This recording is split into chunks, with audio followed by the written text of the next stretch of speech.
are you offering for compensation? I don't know on what side of the spectrum you are on right now, if you are currently working with buyers or if you are on the listing side who is getting these calls, but we're going to dive into that number one question that is being asked all over the country.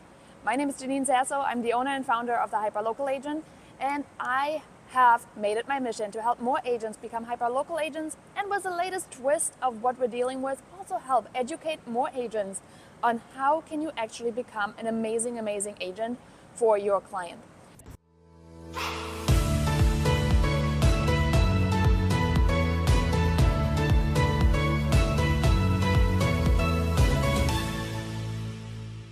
So today's conversation, I do want to talk a little bit about that number one question that I've been getting on my listings. I am listing heavy in most instances. I am in production.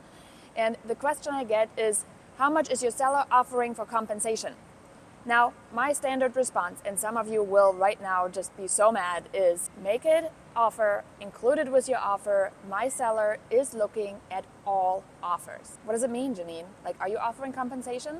I am not telling you what that compensation is, and I understand the frustration because you think I should just tell you my client is going to offer you X, and I'm not doing that. Now, here's the reason why a listing agent will not tell you what they are willing to offer. First up, it's fully negotiable. That is what the NAR settlement has brought to us, a fully negotiable fee for the buyer. It doesn't matter what I'm offering, it matters what you have to cover for your buyer's behalf, okay? So that is the first thing.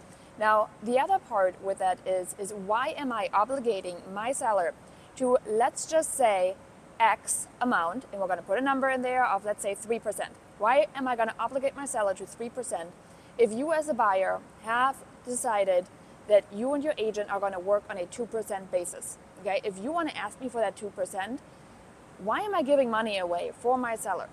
Remember who my job in alliance lies with. My seller. I am here for the bottom line of my seller. Now, if my seller directs me to say, Janine, I want you to convey an offer of 2.5%, 3%, 8%, whatever, to every single agent that's out there, I'm going to do that, okay? But until my seller directs me to do that, my best possible thing I have to watch out for is my seller's best interest, and oftentimes that is also his bottom number. So again, make sure you have a clear conversation with your seller on that. Now let's flip the script and assume I am the buyer agent. I will not call to ask for compensation. Why will I not do that? And I've had a lot of conversations about this one. Here's the thing. Commissions are negotiable, and it doesn't matter what they're offering because we're going to structure our offer based on what we want. Not based on what they're giving us, but based on what we want.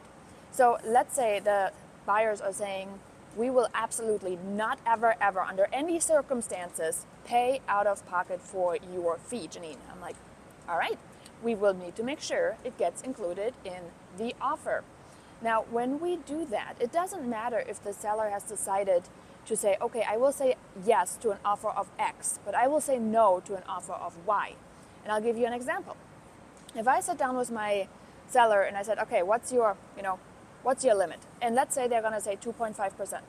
Now, I am a buyer agent that has a 2.6% fee in my contracts, for example, okay? Example numbers.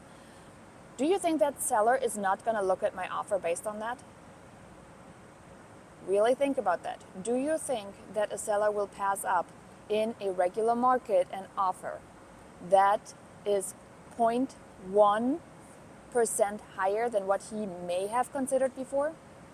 It is up to the buyer and the seller. It is 100% negotiable.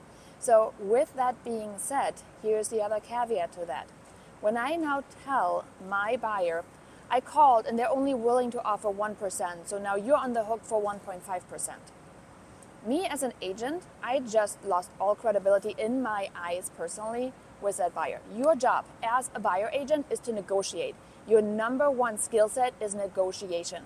If you are not able to negotiate your buyer's obligation into the contract, your buyer's probably hired the wrong agent. And I know I'm going to ruffle some feathers with that, but I am dead serious when I say whatever the offer of compensation is should never stand between a buyer and a house. If you're putting the offer of compensation in the middle, chances are you're either going to have to reduce your fees more often than not, or you may not last in this business. So take some classes on negotiation and read some books on that. This is really, really important, because the number one thing we do and the number one skill set we bring to the table is negotiation, contract terms, knowing what's going on. So if you're an agent listening that's brand new, this is where you have to dig your heels into the trainings and really, really get nitty gritty.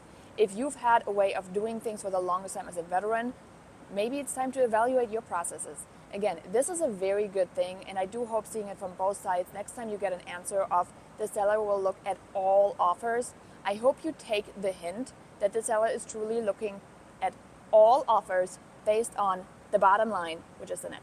So hopefully it was helpful.